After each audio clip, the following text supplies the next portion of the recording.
The Jesus Storybook Bible, written by Sally Lloyd-Jones and illustrated by Jago. The light of the whole world. That same night, in amongst the other stars, suddenly a bright new star appeared. Of all the stars in the dark vaulted heavens, this one shone clearer. It blazed in the night and made the other stars look pale beside it.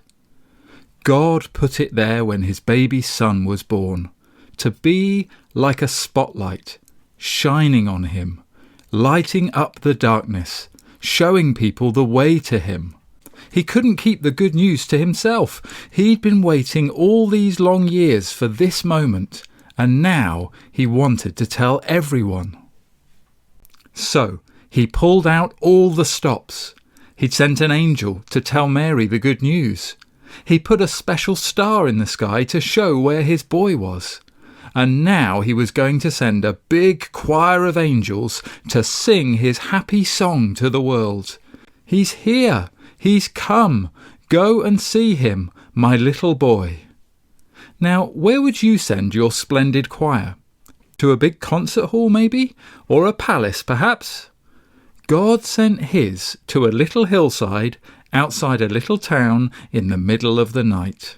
He sent all those angels to sing for a raggedy old bunch of shepherds watching their sheep outside Bethlehem. In those days, remember, people used to laugh at shepherds and say they were smelly and call them other rude names, which I can't possibly mention here. You see, people thought shepherds were nobodies, just scruffy old riffraff. But God must have thought shepherds were very important indeed, because they're the ones he chose to tell the good news to first. That night some shepherds were out in the open fields, warming themselves by a campfire, when suddenly the sheep darted. They were frightened by something. The olive trees rustled. What was that? A wing beat? They turned around. Standing in front of them was a huge warrior of light, blazing in the darkness. "Don't be afraid of me," the bright shining man said. "I haven't come to hurt you.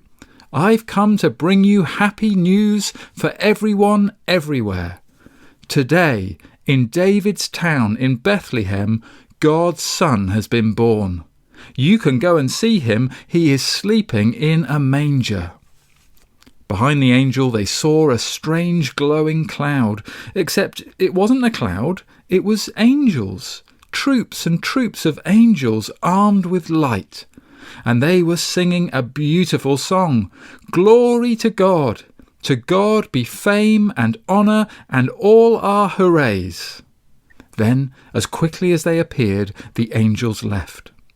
The shepherds stamped out their fire, left their sheep, raced down the grassy hill, through the gates of Bethlehem, down the narrow cobble streets, through a courtyard, down some steps, past an inn, round a corner, through a hedge, until at last they reached a tumble-down stable. They caught their breath. Then quietly they tiptoed inside.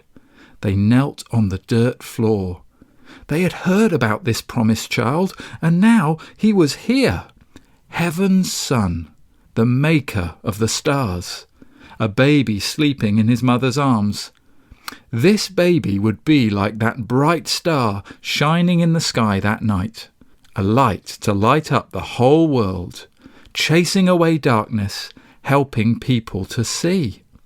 And the darker the night got, the brighter the star would shine.